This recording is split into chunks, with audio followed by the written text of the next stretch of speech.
नमस्कार मंडळी, कसे आहात तुम्ही? पारू या मालिकेत असं पाहायला मिळत आहे की इकडे पारू व आदित्यने आबासाहेबांचं मन जिंकलेलं असतं. प्रियाच्या वडिलांचे मन जिंकून प्रीतमचा हात मागण्याचा त्यांचा हेतू लवकरच पूर्ण होणार असतो. प्रियाच्या घरी गणेशोत्सवाची जोरदार तयारी सुरू असते. तेव्हा ऋतूनुसार नवऱ्याला सुगंधी तेल लावत त्याला तेलाने मालिश करायची पद्धत असते.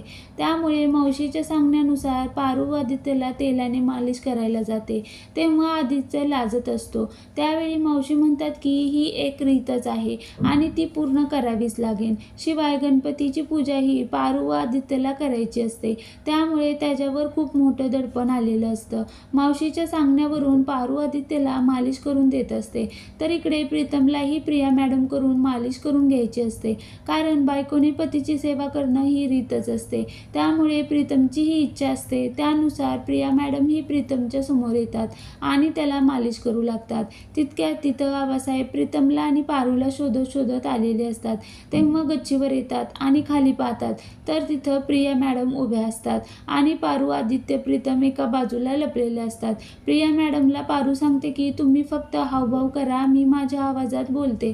तेव्हा पारू सांगते की ते सामानाला बाहेर गेले आहेत, मी पाठवते असं बोलते. तेव्हा आबासाहेब चालेल असं म्हणून तिथून निघून जातात. त्यानंतर प्रिया मॅडम रीतीनुसार होणाऱ्या नवऱ्याला म्हणजेच प्रीतमला मालिश करतात. हे सगळं सुरू असताना एकीकडे किर्लोस्कर बंगल्यात दिशाची धावपळ सुरू असते की पारू, आदित्य, प्रीतम नेमके कुठे गेले आहेत त्याचा शोध घ्यावाच लागेल. दामिनी आणि दिशा मिळून प्लॅनही तयार करत असतात. तर इकडे प्रिया आणि तिचा भाऊ गणेशोत्सवाची तयारी करत असतात. यावेळी प्रिया खूप सुंदर नटलेली असते. हे पाहून प्रीतमला राहवत नाही आणि तो प्रियाला खानाखुणा करू लागतो.